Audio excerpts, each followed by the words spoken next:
Are you afraid of black cats? Would you open an umbrella indoors? And how do you feel about the number 13? Whether or not you believe in them, you're probably familiar with a few of these superstitions.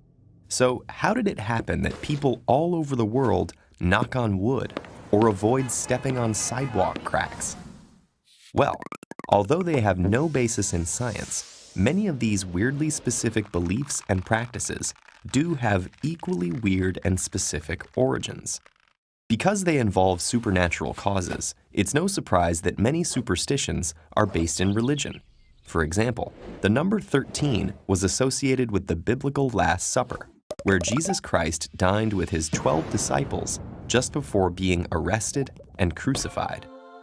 The resulting idea that having 13 people at a table was bad luck eventually expanded into 13 being an unlucky number in general.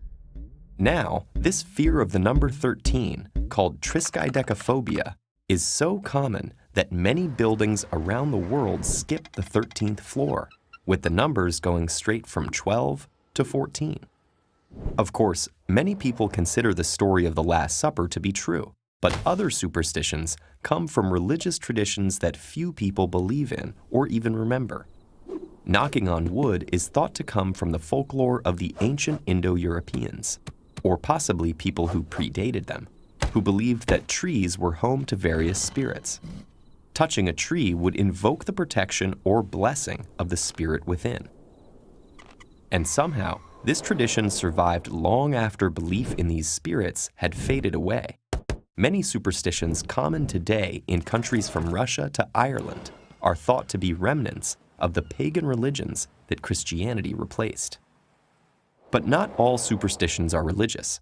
Some are just based on unfortunate coincidences and associations. For example, many Italians fear the number 17 because the Roman numeral Vsye can be rearranged to form the word Vsye, meaning my life had ended.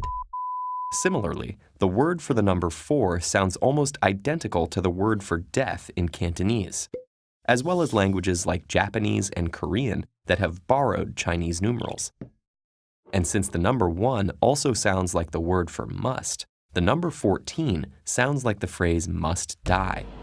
That's a lot of numbers for elevators in international hotels to avoid. And believe it or not, some superstitions actually make sense. Or at least they did until we forgot their original purpose.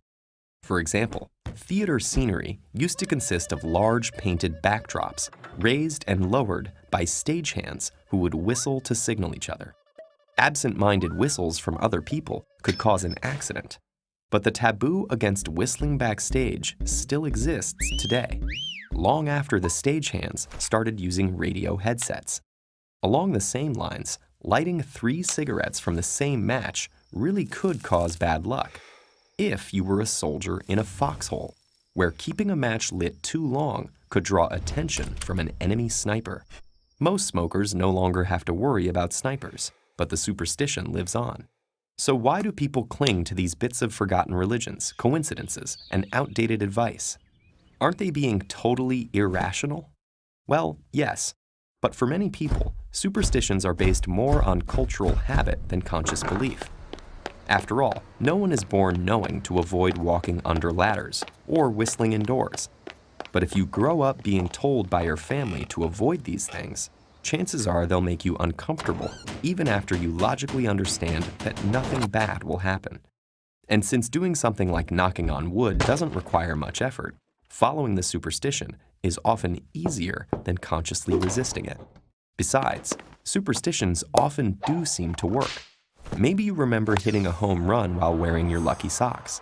This is just our psychological bias at work. You're far less likely to remember all the times you struck out while wearing the same socks. But believing that they work could actually make you play better by giving you the illusion of having greater control over events. So in situations where that confidence can make a difference, like sports, those crazy superstitions might not be so crazy after all.